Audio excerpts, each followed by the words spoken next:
I speak before you in the exercise of my personal and collective privilege to raise my dismay to this fellow counselor of us. Sa totoo lang, hindi ko mapigilan ang aking sarili sa mga maaari kong bitawan na salita, kaya minabuti kong na lamang sinulat at basahin sa inyo. Noong nakaraang Lunes, isang kapwa ko konsehal ang kinamayan ako para formal magpaalam sa kanya bago sumakay ng elevator. Ngunit, imbes na maayos na pagkamayan ang mangyari, kinamayan niya ako at dinot-dot ang aking palad ng ilang beses.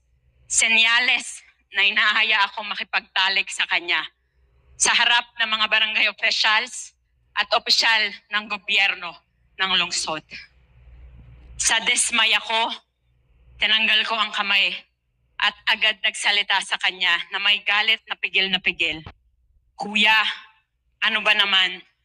Pati ba naman ako? Na ultimong naging reaksyon niya ay ngumuting parang manyakis. Hanggang sa pagbaba natin, hinihintay kong humingi ka ng paumanhin. Ngunit nagpaalam ako sa'yo at nag-iintay ako. I usually address you, Kuya. Dahil nire-respeto kita, na tuluyan tayong maghiwalay na patungo sa parking. Sabi ko, Konsi, bye. Wala pa rin at ngiti lang sa mukha mo ang inulit mo. Alam mo ba, nung araw na yon, hindi mo ako pinatulog. Ilang beses kong inulit-ulit yung ginawa mo sa kamay ko. Iniisip ko, may ginawa ba ako sa'yo? Binalikan ko yung mga encountered instances natin. Nabastos ba kita? Dinesrespeto ba kita?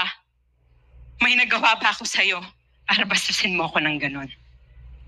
Sa galit ko sa'yo na hindi ko mailabas. Isang linggong kumakabog ang dibdib ko. Sa galit sa'yo. Wala naman akong pinakitang di maganda sa'yo. Bakit mo ako binabastos? Ngayon, papalabasin mong sensitibo ako. Dahil sumunod na araw, pinaranggan ka sa post ng magulang ko. Walang pangalan. Guilty ka agad. Nanghingi ka ng pasensya, justifying it by saying, biro lang yung kahapon. At ganun kayong magbiruan ng tiyahin mong si Auntie Linda sa balik-balik. Taga-Sampaloc rin naman ako. Pero ni minsan, hindi ako naka-encounter ng ganong kamayan. At hindi ako si Auntie Linda mo na para ganunin mo. Ilang beses mong ginawa.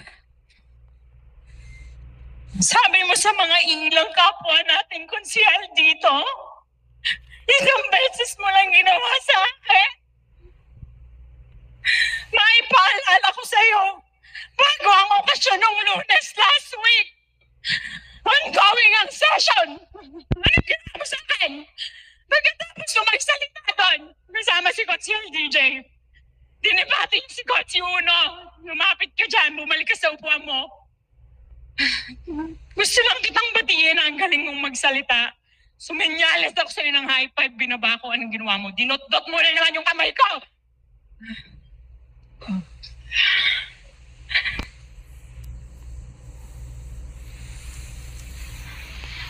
Pero pinalambas ko yun nung araw na yun. Hindi pa natatapos. Patapos ang Agosto. Naaalala mo rin. Tinanong mo ako, anong gagawin ko sa huling linggo ng buwan na iyon? Sabi ko, magpapamasahe ako dahil stress ako nitong nakaraang buwan.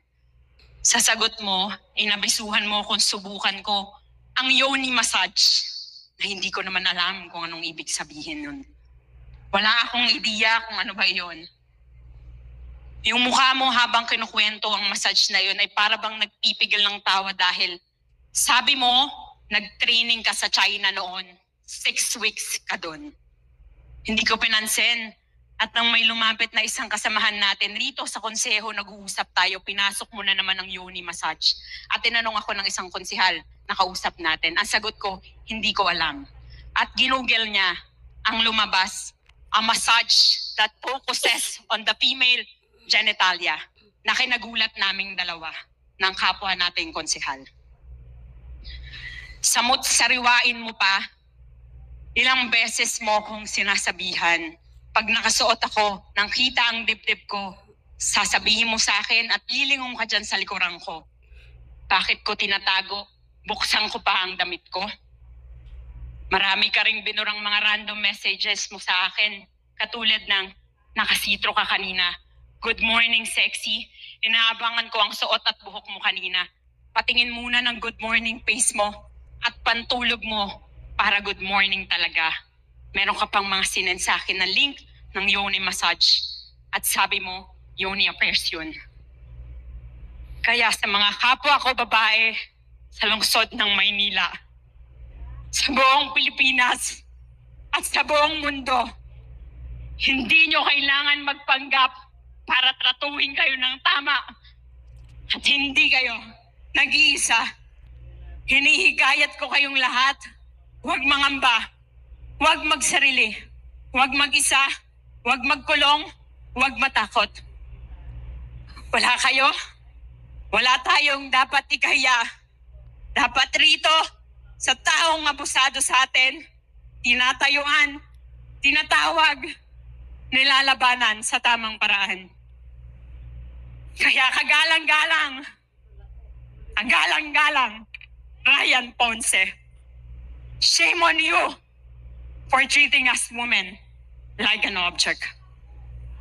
Hindi ba matanggap ng ego mo? Katrabaho mo ang isang babae sa loob ng plenaryang to. Kaya gusto mong binabastos kami para ma-uplift ang pagkalalaki mo. Tumayo ako rito para maging ehemplo. Sabi ko, ba't ba nangyari sa akin to? Siguro sabi ng Panginoon, anak, alam kong hindi ka tatahimik at magiging boses ka ng mga kapwa mong kababaihan na pinagdadaanan to. Naway magsilbing aral sa ating lahat to. Alam nyo, kadalasan sa mga nababalitaan ko at napapanood, sa isang work environment, may stigma. Pag nilabanan mo ang mga tulad neto, lagi kang na-isolate,